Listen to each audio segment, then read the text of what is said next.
Blessed day, my champions. I want to greet you all and welcome you to Live with Chatufa. I hope you are doing well wherever you are, and I hope things are going right.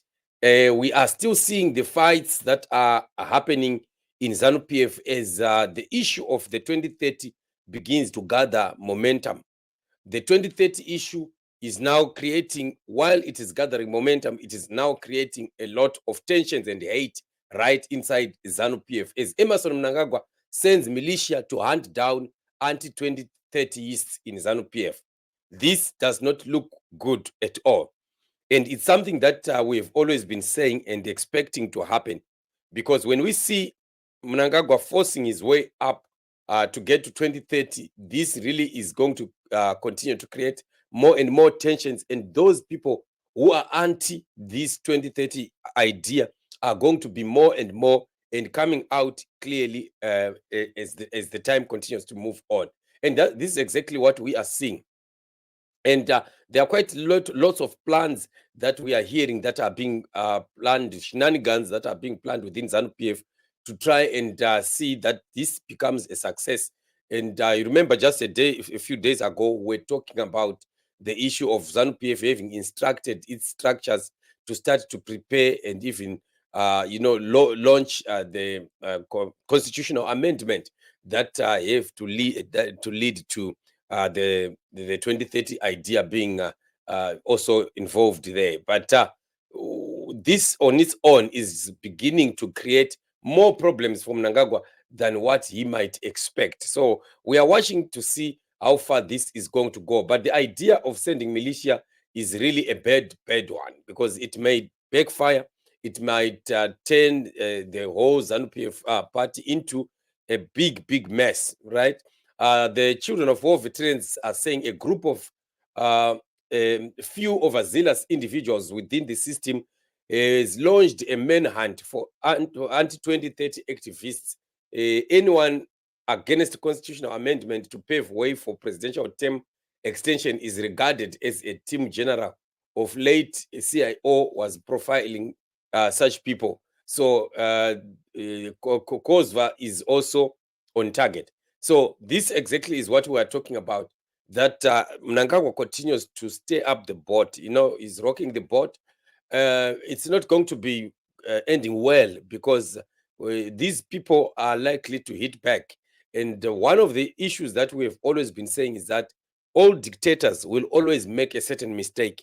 There is one gross error that a dictator will want to force or will want to do forcibly that would end up turning back and biting them. Every one of them, you go back into history, you look at them, dictators, and how they collapsed finally, you would find that they become so, stubborn, so arrogant, and they think that they are invincible. They can do whatever they want. But in the process of doing all that, that's one thing out of many will find them and bend them. And that will be the end of their dictatorship. So these are the things that we've always been saying. But anyway, when we look at this happening, we know what it means and where we are going.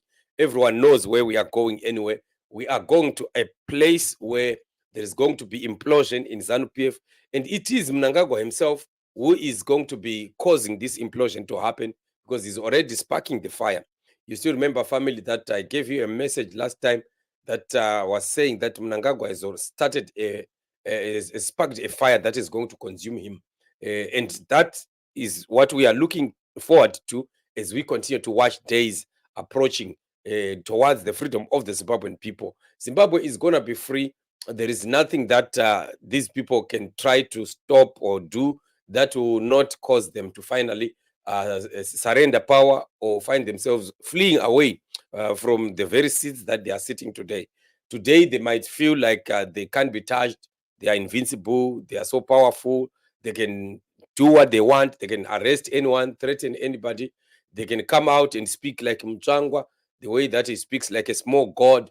And all that happens when you still feel or think that you have power in your hands. But power is temporary, and power corrupts, and power, it deceives to some extent, because there is a certain time that somebody will feel that They have so much power that power, they can't even lose it no matter what. And it's a disease that happens to many dictators. And at the end of the day, we still would find the dictators are falling to the ground. And this is no, Emerson Mnangagwa and Zanu PF are not going to be an exception. They are just going the same direction that everyone else has gone.